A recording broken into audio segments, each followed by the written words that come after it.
Hi అండి. ఈరోజు ఇంట్లోనే మనం హెల్తీగా గోధుమ పిండితో మెత్తని పొంగే పూరీలు తయారు చేసుకుందాం. దీనికోసం ఒక గిన్నె తీసుకుని 1 కప్పు గోధుమ పిండి వేసుకోవాలి. దీంట్లో 3 టేబుల్ స్పూన్ వరకు బొంబాయి రవ్వ అంటే సుజీ రవ్వ వేయండి. సరిపడా సాల్ట్, 1 టేబుల్ స్పూన్ పంచదార, అలాగే పావు కప్పు వరకు కాచి చల్లార్చిన పాలు వేసి కలుపుకోవాలి. ఇలా పాలు, సుజీ వేయడం వల్ల పూరీలు మృదువుగాను మంచి టెక్స్చర్లో వస్తాయి.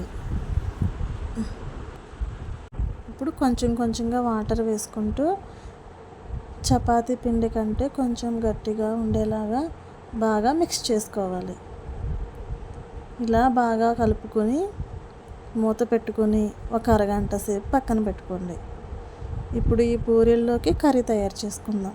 దీనికోసం స్టవ్ వెలిగించుకొని ఒక గిన్నె పెట్టుకొని అందులో 3 టేబుల్ స్పూన్స్ వరకు ఆయిల్ వేయండి.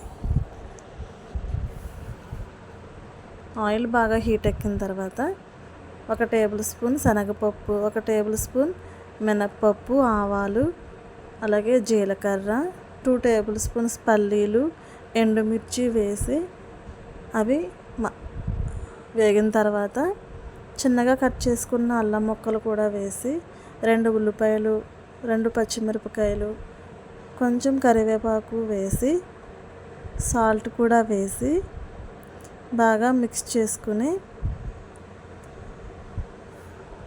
మూత పెట్టి సాఫ్ట్గా మగ్గించుకోవాలి.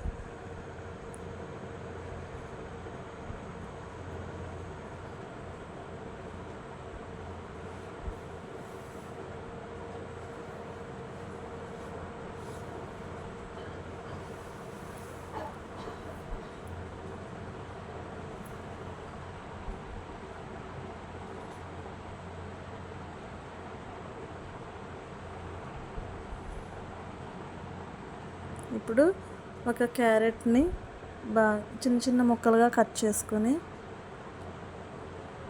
అది కూడా వేసుకోండి.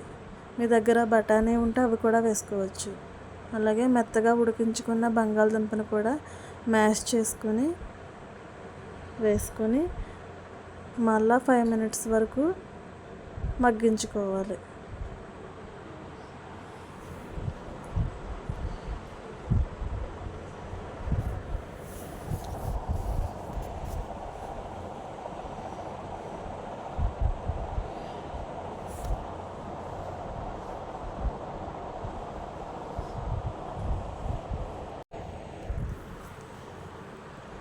ఇప్పుడు మళ్ళీ ఒకసారి బాగా కలుపుకొని 500 ml వరకు వాటర్ వేయండి.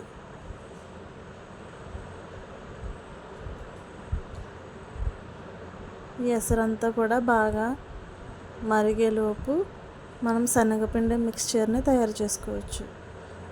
ఈ శనగపిండి మిక్స్చర్ని తయారు చేసుకోవడానికి మజ్జిగను కానీ వాటర్ని కానీ ఉపయోగించవచ్చు. వాటర్ కంటే కూడా మజ్జిగలో కలపడం వల్ల ఈ పూరీ కర్రీ చాలా టేస్ట్గా ఉంటుంది. నేనైతే 3 టేబుల్ స్పూన్స్ వరకు మజ్జిగ తీసుకుని అందులో 3 టేబుల్ స్పూన్స్ వరకు శనగపిండి వేసి ఉండలు లేకుండా బాగా మిక్స్ చేసుకున్నాను. ఈ మిక్స్ చేసుకున్న ఈ మిశ్రమాన్ని ఈ కర్రీలో కలిపి ఉండలు లేకుండా మధ్య మధ్యలో తిప్పుకుంటూ కర్రీ దగ్గరికి వచ్చే వరకు ఉడికించుకోవాలి.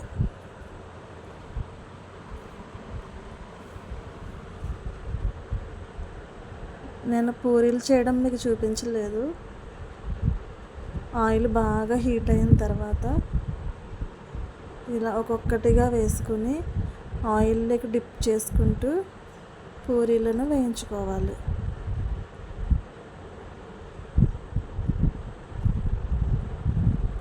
ఇలా ఒక్కొక్క పూరి వేసుకుంటూ ఆయిల్లోకి డిప్ చేసుకుంటూ వేయించుకోవాలి.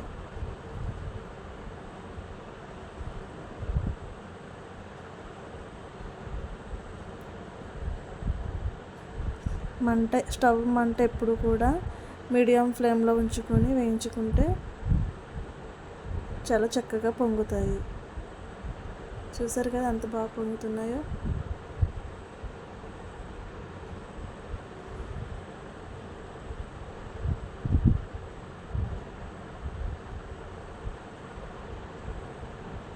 అంతేనండి, వేడివేడిగా సర్వ్ చేసుకొని తినొచ్చు.